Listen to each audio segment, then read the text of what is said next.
you're going to find that one of the keys to your success is addition by subtraction.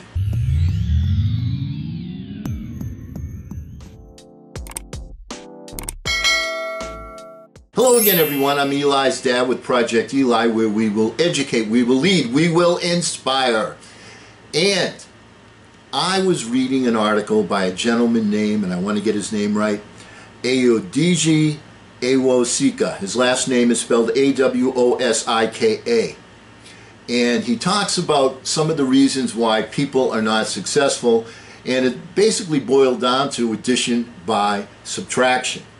So let's go over a few of these things that you may want to subtract, and hopefully it will put you on the road to success a little bit better as far as reaching your goals. First thing, short-term feelings. You know, short-term you wants to feel good all the time. But to get long-term success, you have to experience times in your life when you don't feel good about something. And a lot of the time that happens because you are not good at a new skill that you're trying to develop. Now, my son Eli, of course, as an example, and myself as an example as well, went through this as basketball players. All right, I mean, when Eli was first introduced to basketball, you had the ball, you try and dribble it, it doesn't come up the way you want it to, you try and shoot, it doesn't go the way you want to do it. As you get older, you get stronger, then you start to develop more of a technique, more of a form, and you get better and better and better at it, as Eli did it, as I did. Of course, I did have a ceiling on that. But the point is, anything that you do in life when you're trying something new, when you're first starting out, you're not very good at it. So one of the things that people don't want to do is when they're not good at something, they don't want to give it a try. You've got to give things a try. So you've got to take these short-term feelings of inadequacy, of, you know, disappointment, and say, you know what, I'm building on something, I'm building on something. So first one is short-term feelings. Next one, your old identity. You know, you build up an identity about yourself over periods of time, both positively and negatively. Let me use myself as an example. You know, growing up as a teenager in my early 20s, even into my middle 30s and close to in my 40s, I always thought of myself as being some sort of an athlete. I would go down to the playground, even in my 40s, go down and play ball with the other people, with the kids, and, you know, thought of myself as an athlete. And that's a good thing. But now I've reached a new stage in my life where, let's just say, I'm not as athletic as I used to be. So you have to make some sort of adjustments. All right, that's on the positive side, trying to hold on to an identity. And second thing is, you also have an identity, and I'm once again using myself as an example. I'm always talking about how technologically challenged I am with the computer, how challenged I am as far as repairing my car, I've never put oil in my own car. Let me be candid with you. If I really wanted to learn how to put the oil in my car, guess what? I would learn how to put the oil in my car. But my identity is, hey, I'm clumsy, I don't know those types of things, this is not an area of expertise, so I avoid that. You know, that's not necessarily a good thing, but I justify it by saying, well, the time I would have to take to put the oil in my car is going to cost me more than it is to pay somebody $20 to change the oil in my car on its own. So I do have some justification here, but you get my point. Another thing, people tend to grasp the concept, the philosophy of if only. What do I mean by if only? Well, what you tend to say, if only I could do this. All right, if only I had this raise in pay. Now, sometimes people get, I'll give you an example. People get a raise of pay at work, they're making more money, and they say, if only I had this amount of money, I'd be able to do this and this and this and this. But what tends to happen is that people don't save that money to buy that house, as an example, and what they do is they spend more money and more money and more money, so their if only doesn't work. You follow what I'm saying? And this is something that, you know, I'm giving you one example, but it's got a much broader scope than that. You know, if only I was a better shooter, so I spend more time shooting and shooting and shooting and shooting, then I'll make the team. You make the team, and then that becomes, you know, the end. It's not, you can't live an if only life, because there was people, and Robin Williams would be somebody that I could point to. If only he could be a tremendous comedian, if only he could be a great actor, if only he could be unbelievably popular, and still he wasn't happy. So the end result there was not so good. Another thing that people, addition by subtraction, is you spend time with people that don't add value to your life. You know, as the author says in the article, and he has a really good quote here, negativity is emotional secondhand smoke. You know, people you choose to have around you in your life, for better or for worse, have a dramatic impact on your life. I'm going to give you an example from my life. When I was, you know, a puppy, when I was a teen, and basketball was my life, I would virtually live at Devotion Playground. I was there all the time, playing ball, playing ball, playing ball, all the time. That's what I did. Now, also at the playground were other people whose motives, let's say, were not as virtuous as becoming a good ball player. And I speak of, and I'm going to use the terms that we had, this guy's a beero, okay? What does he do? They like to go out and they like to drink beer, and the smokers and the people that are doing drugs.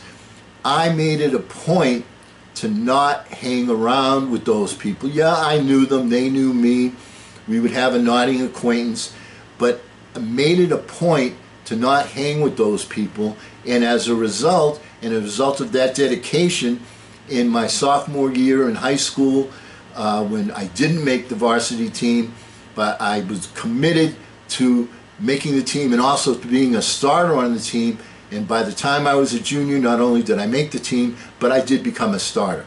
And a great part of that was due to the fact that I didn't hang around with the wrong people. I didn't allow myself to get distracted by their negativity or their negative actions.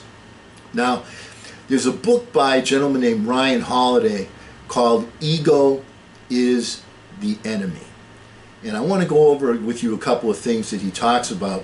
One of the things he talks about in terms of time. You're afraid to waste time on things that may or may not work.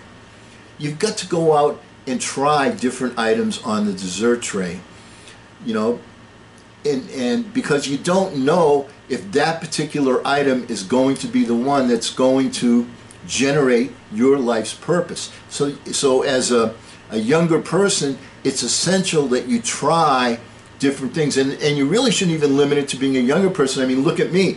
Here I am, a senior citizen, and I'm on YouTube.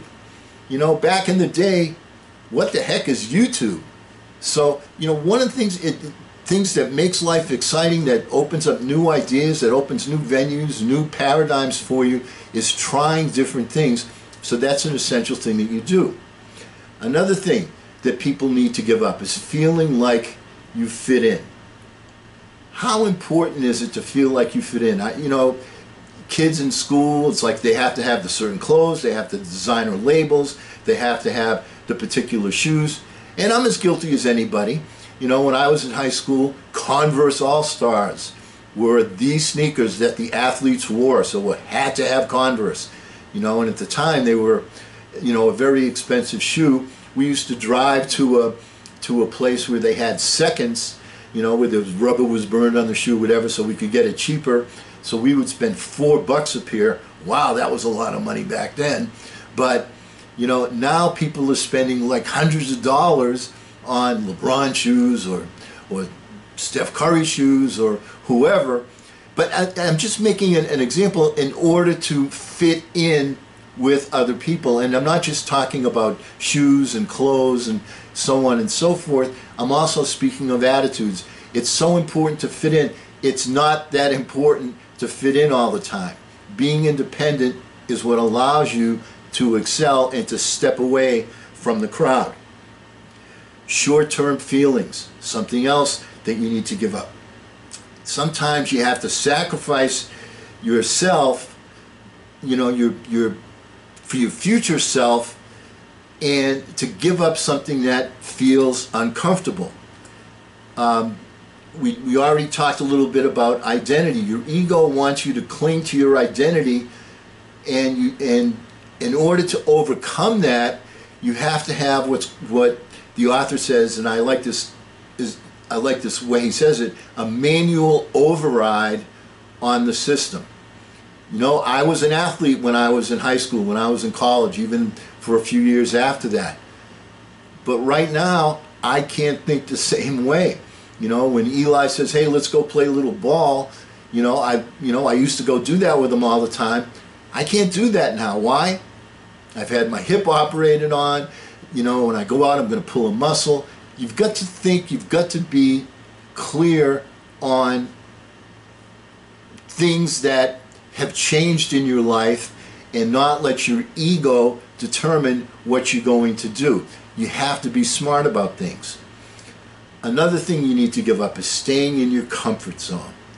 You know, sometimes, you know, people just get comfortable and they're afraid of facing rejection, you know, as if somebody actually cares about what you're actually doing. Here's a news flash. They don't. So get out of your comfort zone. Don't be afraid to fail in your endeavors. And if you do, so what? All right? You've learned from that. That's the key thing, is failure is not failure if you allow it to be a stepping stone to your success. If you learn from a failure, it's just one more step on the staircase that will allow you to get to the penthouse. And people, you know, it's one of the things that, talked about hanging around with the wrong people. There's their negativity, and then the other thing is there are sometimes people that you feel that you can, quote, save, that are in having major problems with their life. You're not the savior. You know, you can put out a good effort. I'm not saying don't support people, but when you have some people that are just mired in their own negativity, you know, and they can't stop and they can't stop, it doesn't make sense for you to spend your time with them. You are not their savior. So once again, things addition by subtraction. Imagine that you could work, you could go through the world without an ego at all. And it doesn't mean you lack confidence, okay? As a matter of fact, it's exactly the opposite of that. Because if you don't have an ego, you're confident in your abilities. You know, a lot of times when you see people with egos, what they do is they explain things, and they have to explain it, like a big shot, and make things complicated, as opposed to people that don't have the big egos that say, you know what, this isn't very complicated, this is very simple, it's easy to do. And then you're able to be yourself and work on things that matter to you without constantly having to fight off what other people think about you because you think that defines you. It doesn't. And when you're able to subtract these various elements, then you're able to achieve your true freedom.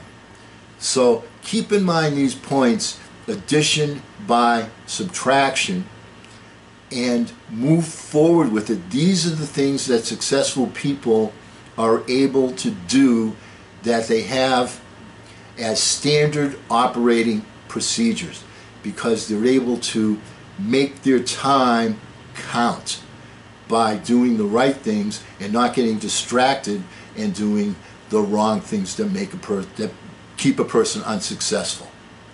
And because we will never end a meeting on a philosophical note, let's all get out there and charge! I'm Eli's dad.